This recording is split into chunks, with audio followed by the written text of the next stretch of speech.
Isang pinagpalang araw sa inyong lahat. Tayo po'y magninilay sa salita ng Diyos. Ang pinagmumulan ng awa ng ating buhay ang salitawa. Today we are celebrating the feast of St. Thomas the Apostle. St. Thomas is also called the twin or Didymus, na kadalasan ay yung kakambal daw ni Santo Tomas Apostol ay yung kanyang pagdududa na nagdulot ng kanyang malalim na pananampalataya sa Diyos. Pero ayon po sa mga kwento sa buhay ni St. Thomas, tinawag siyang the twin sapagkat meron talaga po siyang kakambal. At yung kakambal daw niya ito ay namatay na nagdulot ng sobrang kalungkutan sa kanyang buhay. And then he only found the meaning of his life when he encountered the Lord and followed the Lord. And so, we can understand that when the Lord died on the cross, the meaning of his life totally crumbled, totally collapsed.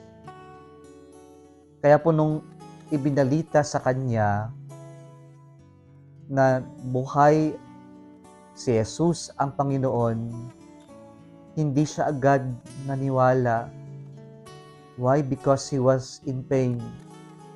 And probably he was absent on the first day when Jesus rose from the dead because he was actually in pain. His life was shattered when he witnessed the Lord Jesus Christ died on the cross. And when Jesus died on the cross, everything that he believed in, everything that made meaning into his life, suddenly crumpled down.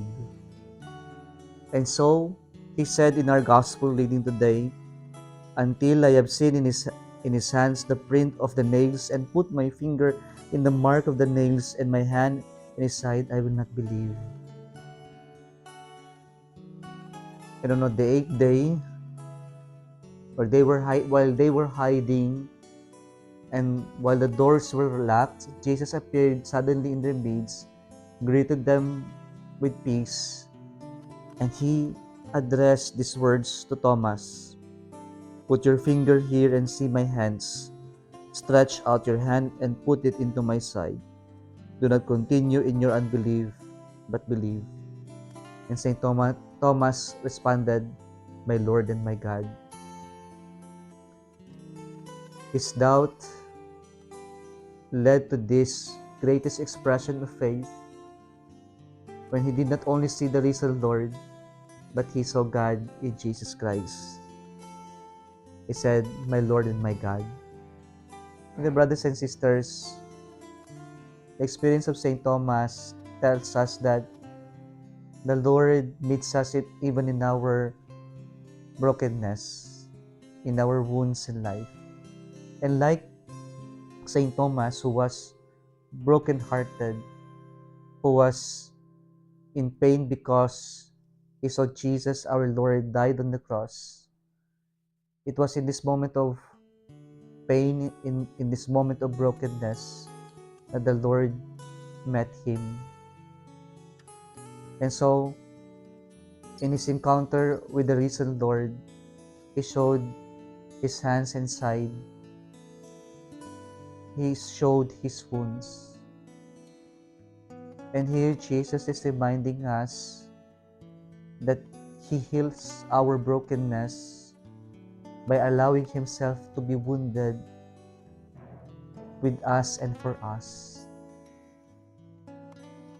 And so Jesus heals us, heals our brokenness by allowing himself to be wounded so that we can understand that we are not alone in our brokenness. And so by healing us, He's actually sending us to become wounded healers, to accompany also those people just like us who have been wounded by their love, by betrayal, by their doubts, by so many uncertainties. Sana gaya ni Santo Tomas, hayaan natin na makatagpo natin ng Diyos sa ating pighati.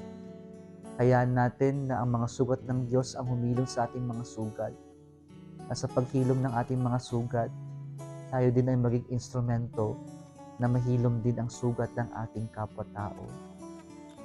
Kung nagustuhan mo ang video na ito, huwag kalimutang mag-like, i-share at mag-subscribe sa Salitawa Facebook page and YouTube channel. Muli isang pinagpalang araw sa inyong lahat.